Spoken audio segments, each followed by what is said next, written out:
All right, Chelsea fans, welcome back to another episode. That's right, of the London is Blue podcast, hopefully favorite Chelsea podcast out there, and a part of the Men in Blazers Media Network. Dan, solo from the top of the pod on this one. Look, there's no sugarcoating it. A 2-1 loss, yet an advancement in the Europa Conference League does sting somewhat for this Chelsea side in a string of recent performances that have just left most supporters, myself included, feeling very underwhelmed about what Maresca, this football team, is potentially capable of, what we're heading to, and what the end of the season outcome looks like. And I have a couple of brief thoughts structurally because I don't think there's a lot you can take away from this match today. It was pretty poor football with the strong lineup of players. And I know Maresca afterwards talks about getting Nico time, getting Cole time, trying to get them firing. Those are some of the post-match press conferences comments that he got into. He also talked about this idea that, he was unhappy with the defeat, that he tried to manage the result, to rotate and make rotations, avoid injury. And that just didn't, the reality of what happened and who played and what he's saying is so mismatched at the moment. It does feel like we are on a carousel at the moment and we can't get off. We can't get out of our own way. And Chelsea continue this spiral in the end of the season, struggling to find consistent form, having Cucurella be one of our best goal contributors over the recent run, Jadon Sancho finding a way to contribute at this moment. But it is very worrying. And I think that's probably the top level message I would have in this episode, because it's going to be a little different. Just a couple of thoughts off the top here. And then we did record a preview for the Fulham game before the Conference League match took place, mind you, with our friends at Fulhamish, Sammy. They're also part of the Men in Blazers Media Network, just to set the stage for this fixture on Easter Sunday against Fulham. A massive 3 points for this Chelsea side. And look, you can tell it was recorded before this match that we played against Warsaw, because there's a lot more positivity in it. Right now, I think there's a lot of vibes, a lot of feeling, a lot of energy, and a lot of emotion around the direction of the club from the ownership level, the direction of the sporting directors, the direction of the manager. And I think we continue to espouse this idea that fault lies with all parties. This is a team sport. The players have to be there and contribute at the highest possible level. The manager has to coach the players to be able to execute and win against every type of side. And we have not seen our manager do that. We've not seen consistency from the vast majority of our players this season. We have sporting directors who are heading into another summer where Chelsea may not be back in the Champions League, may struggle to get into the Europa League, or potentially find themselves back in the Conference League again for a second season, and an ownership group that has sporting directors that have let them down, that has not put the people in place and in the position to advance the quality of this side. And you look at teams like Nottingham Forest, which also spent a ton of money, not Chelsea level money, but spent a ton of money and found a way to figure it out, to recruit appropriately, and are kind of on a flying run at the moment. It seems like teams like Bournemouth, who in previous seasons you might laugh at a little bit and say that they're punching above their weight. At times it feels like we're punching above our weight. And it doesn't feel great at the moment. And there wasn't a lot to learn from that match. And you kind of wish, if we were going to lose 2-1, that you didn't start a bunch of players that you really, really want as fresh as possible in a match on Sunday. Time of recording this, it's, a very early Friday morning. And, with that in mind, this is a really quick turn for a really critical match. And you've got a Fulham team that are, as you heard from Sammy, are super excited about pushing above their weight, pushing into a European qualification spot. And every team is going to want that. And even though we've advanced, we have tough matches against Liverpool, we have tough matches against Newcastle. And I would be hard pressed to define at this point what sign or signal from the way that we're playing currently tells you that we would be capable of drawing them or beating them. And that is such a transformation. And I think that's where the critical frustration comes down, is that it's not even just not it's just not competitive anymore. You're not as a competitive team or an organization as you should be across all facets outside of the women's team and some select elements of the youth team. And that's not Chelsea. So, we will obviously we continue to record, we continue to report, we continue to enjoy every Chelsea win. We will root the players on as much as possible. We'll support the manager that is in the seat at the moment, and we will hope for the best level of review and inspection come what may at the end of this season, because things need to change, things need to improve, and I think for most Chelsea supporters, the bill has come due. The time and the latitude has been provided appropriately to allow new heads to come in and try to figure it out. And if you're heading into potentially needing another manager, who are you going to hire? You need to get new players. Who wants to come to Chelsea at the moment? And again, we're a big club. We're in London. It should be the easiest pitch to get somebody to want to come and play for this team. And right now, it doesn't feel like we have any of that draw, any of that swag. And it's just not fun. It's not fun football to watch. And I don't besmirch anyone who feels very frustrated, more vocally so, more aggressively so at this point in time. And I also understand people who their mechanism of coping with this is trying to hope and will that this team will advance forward and find a new trajectory, will be able to uncover a secret, unlock it, the Mike's secret sauce, Space Jam it, like whatever it is, this team just doesn't have it. And it's taken a while for us to get there. It's been a terrible run down from mid-December when you think about where this Chelsea team was and how easily, in what has proven to be a pretty soft top 3 through 7, 8, you couldn't get it done now. How much harder is it going to be next season if you don't have Champions League football, if you don't have really improved squad, if you don't have a top-level manager, if you don't have sporting directors that are capable of executing deals with incredible precision, and owners who have just nailed what the philosophy should be. And the hope is there. The hope is there that smart people can figure out problems when they align together, and the confidence is just at an all-time low. So we will see you after the Fulham match, which hopefully Chelsea can make this monologue at the top of this podcast ancient history. And we can go look back and be like, Dan, you said some things that you regret. I will happily regret every piece of word and content that I produced at the top of this episode of Chelsea Win over the weekend. It just doesn't feel as likely, and it's hard to feel as confident with this team at the moment when you see the same patterns, you see the same play, and you're even wondering if we make it past into the final, how difficult is really a Batista or Fiorentina, whomever advances, going to be for this Chelsea team if we can't get anything going currently, that we're struggling to find our form. So listen to the full match preview. Hopefully, given the fact that it was recorded before this match, it leaves you in a little bit more of a positive space, sets the appropriate stage. But again, we'll be back with more content, a match review after the weekend. So have a safe and wonderful weekend. Enjoy yourself. And hopefully Chelsea doesn't take the shine away from what should otherwise be just, hopefully a great day out.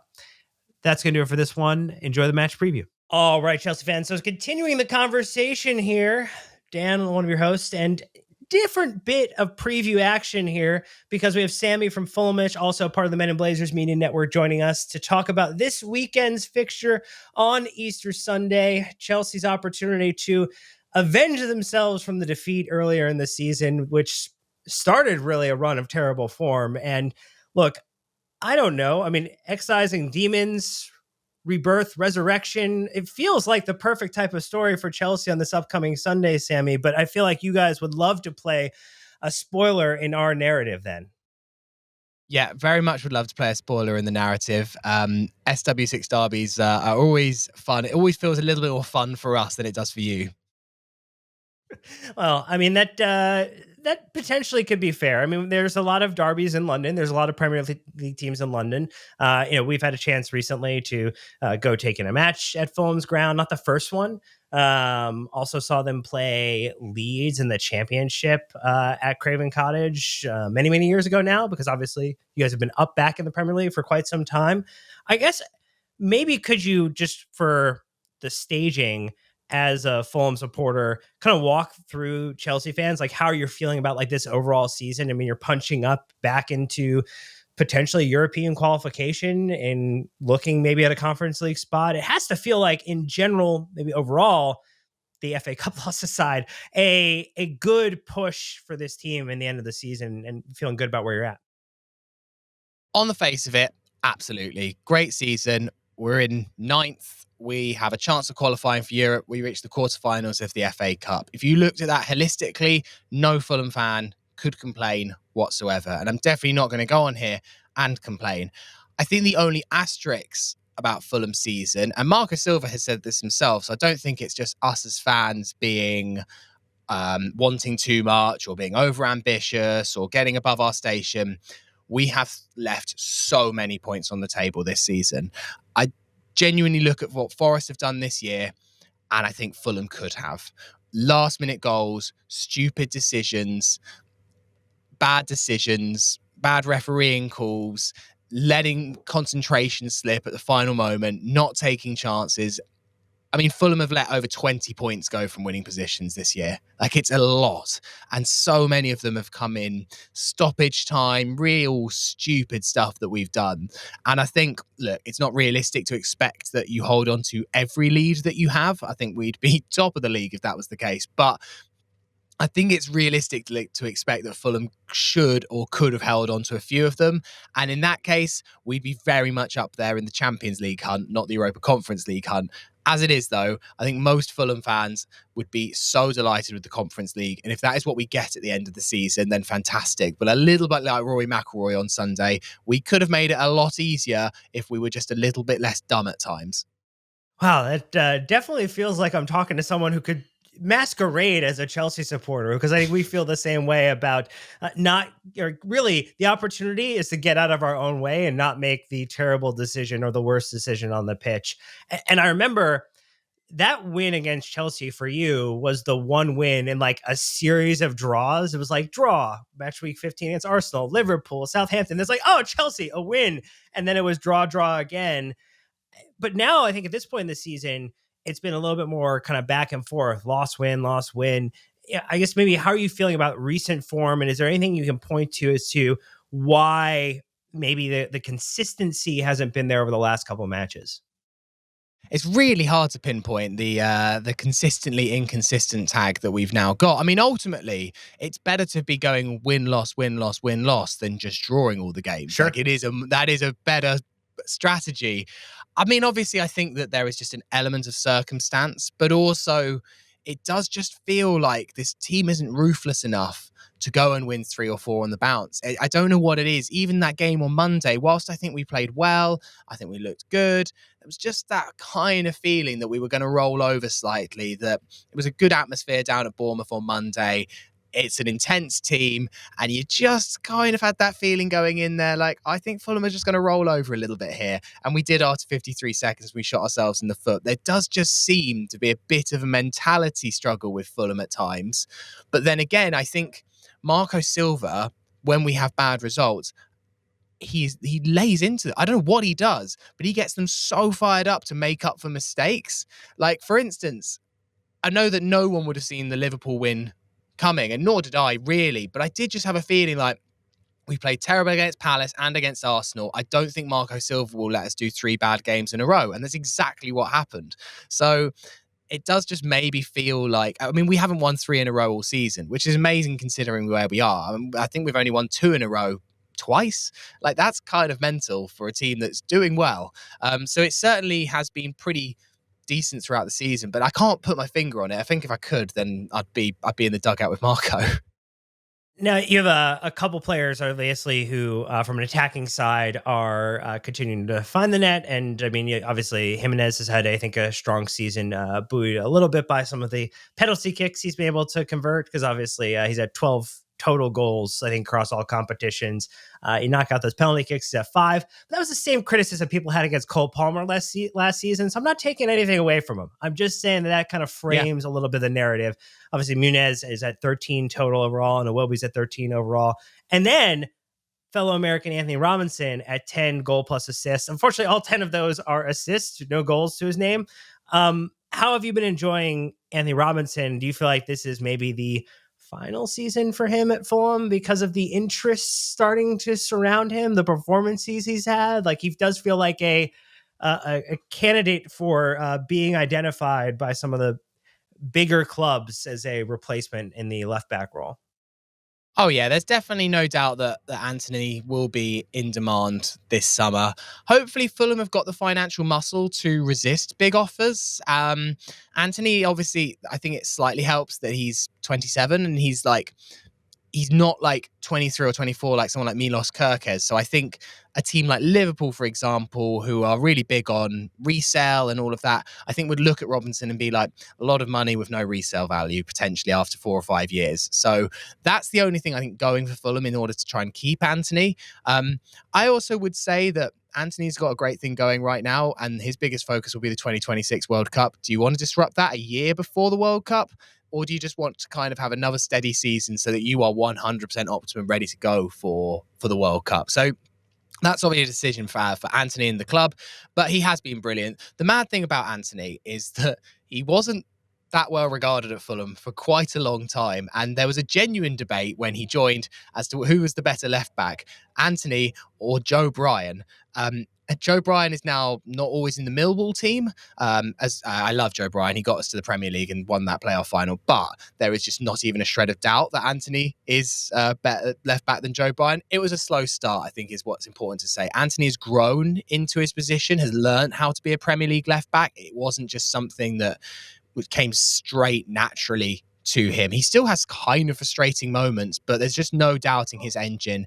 He can bomb forward so well. He can always make up for his defensive mistakes as well, because he just always has the pace to get back. And I think the most telling thing about Robinson is that Mo Salah has failed to get a shot on target twice this season. Fulham away, Fulham at home. I think there's your answer as to how good he is. Yeah, I don't feel confident on either, whether it's Nani Madueke, whether it's Pedro Neto, whoever is playing against him on the right side of our attack and is going down the left side of your defense. I think he's going to make it a very difficult day out, and it's probably why I'm looking more at the left side of the attack or centrally to hope that someone in this Chelsea team can find firing form again. Though scoring goals hasn't seemed to be maybe as big of a challenge for you as it has been for us. I mean, with some of the contributions that you had, I think players that have surprised you, or you think like, I'm expecting blank player to do really well against this Chelsea team this weekend. Well, I mean, the obvious recent surprise has been Ryan Sessegnon returning and starting at the right wing. I think he will again. Wasn't his best night on Monday, but I think his performance against Liverpool has justified his place on the right, and we don't really have a ton of options out there. I think his renaissance is the biggest surprise lately. It's one that Fulham fans have been screaming out for. It's such a weird story, the Ryan Sessegnon one. The fact that he was so good for us in the Championship, and then he left for Spurs, kind of had a terrible time there, came back to us, looked unfit, didn't look like he had really was going to be able to offer anything for us.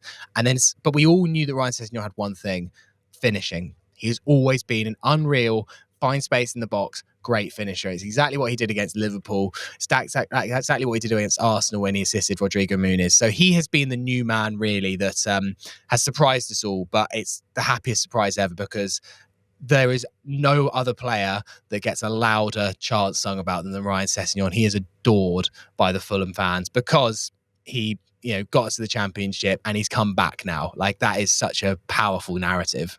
It probably also helped that he scored against Tottenham just recently too. So I mean, that didn't hurt, right? Didn't hurt at all, and a really good finish as well. Always nice to beat Spurs. Yeah, we can align on that one. Something that the teams in SW6 can agree upon is beating Spurs always feels quite wonderful. I mean, Sessegnon does have 2 goals and an assist across those last 5 fixtures and appearances. I mean, he only had I think, and one of them, the Arsenal match was like, near the end of it and like only with 14 minutes remaining. And so like clearly being able to get stuff done, being able to potentially push up to, I think what his Premier League max was previously, which was like 8 goals and assists. So he's like 2 off that number now. So I think to your point, absolutely having a very, very strong season. I guess maybe, is there someone outside of the Cole Palmer or Nico Jackson category who have categorically been Chelsea's best attacking return individuals that you are concerned about, that you're hopeful that they have a very, very quiet day? Because if you think if they don't show up, you think you're going to have a much easier time. Other than those two, because they've had quieter times, so I don't want to put additional spotlight on it. No, I mean, look, the player if I could just take any player, it would be Caicedo, right? He is an absolute joy to watch.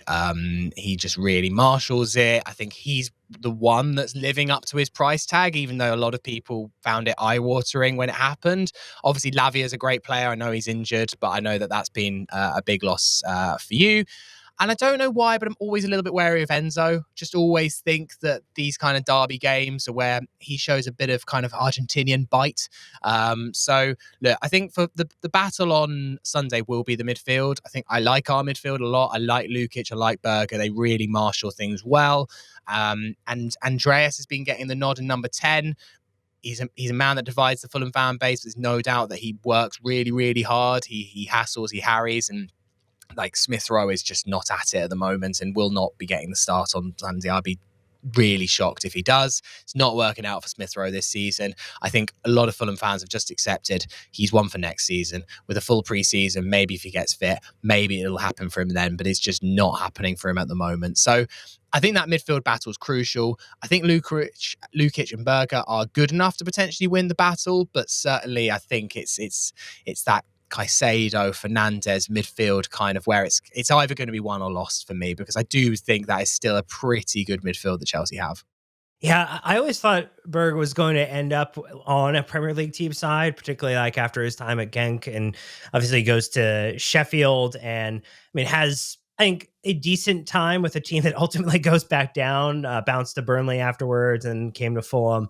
It feels like he's finally hit this level of like strong comfort. I mean, I think it's not exactly like Nemanja Matic, but he's got a very similar game. Obviously, he's a kind of a taller individual too. And so when I had a chance to watch him in person, I was like, oh, this is actually the guy I thought I was going to see him turn into, like back when he was playing for Sheffield. And now he's really there. He's really arrived. And I think is a very strong, like midfield squad player in most Premier League team sides. They would like someone like him to be able to marshal around people, and just really the way he cuts out passes, makes it difficult for attacking players and attacking movements. Like I think he's maybe an unsung hero of the Fulham side, but that's just the outside looking in.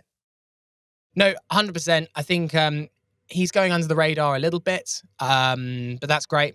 He's an interesting player. Like he is so defensively minded. Even João Palhinha, who was obviously a brilliant defensive midfielder, loved to get forward, loved a shot, loved to try and make something happen. Sander Berger loves nothing more than just like driving it forward and passing it sideways. He has so many opportunities to shoot in a match, and he just goes, nope. I don't shoot. I pass. And it's just like he knows what he's good at.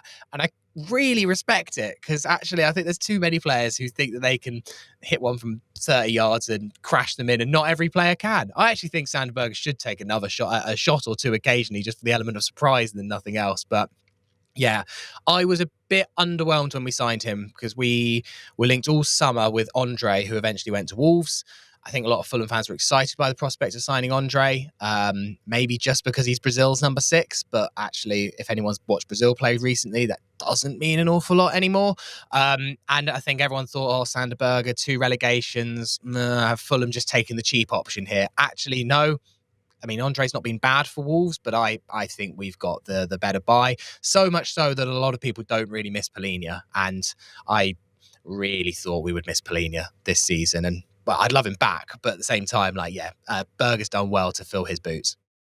Now, we always like to end with not just regular predictions, but we call them on All the right. ledge predictions to make something that's a little bit more extreme. Because I think it's easy to predict things like a win, a loss, or a draw. It's very easy for Chelsea supporters right now to predict draws and losses. I would predict a draw at the moment, but predicting something that's a little bit more chaotic, as in like a hey, if something crazy was going to happen, like maybe predicting something like a Moises Caicedo goal, or what would be something that you would like to just throw out there. And if it happens, it's great. It's the like, oh my gosh, Sammy came on the show and we can never have him back on again because he predicted something amazing. And we will have to banish that to history. And you guys will have to clip it for your socials for the future.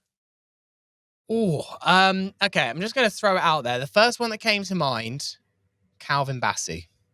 Just think that in the last few games, he's got, and I mean, obviously, Calvin Bassey might score a header. He goes up for corners, but I mean a Calvin Bassey great goal. He Mm. just, in every game in the last maybe 5 or 6, he's gone on a Franz Beckenbauer style run into the box. And for one reason or another, it's just not quite come off, but he's got there. He's done the run. You actually might have seen it in the game against Palace. He should have done a lot. We should have done a lot better with the chance he created. And Andreas Pereira put it wide. So I've just got a funny feeling that he's really backing himself at the moment. He looks fantastic. He's in the shape of his life. My out there prediction is that Calvin Bassey will score or at least assist some kind of brilliant solo goal. Oh, okay. Well, that is one that, look, hopefully it's not a winning goal, but at least from our perspective, maybe from yours, it's different. But that is definitely a on the ledge prediction there. And I don't know what I would go with in the moment. I mean, I think the ones that we have are pretty standard, like, because I can't say, oh, Cole Palmer scores, because, like, actually might be one, considering that it's been a little bit of a tough time for him. Uh, I would actually say an on the ledge prediction would be Nico Jackson having 2 goal contributions, whether it's a goal or an assist. That because I think we will need at least 2 goals to win, or potentially draw. Because I do think, as I said on your version of this preview, I don't trust Robert Sanchez to not let in a goal. So it will not be a clean sheet, at least from the Chelsea side in this one. And hopefully it doesn't mean clean sheets for anybody. Yeah, well, I mean, Fulham are very similar, not because of our goalkeeper, Bernd Leno's great, but we do not keep clean sheets, apart from Tottenham. But I think we've only got 2 or 3 all season. It just seems to be that every single game, Fulham do concede a goal. So I think Fulham and both teams to score in a Fulham match is kind of the simplest bet all season.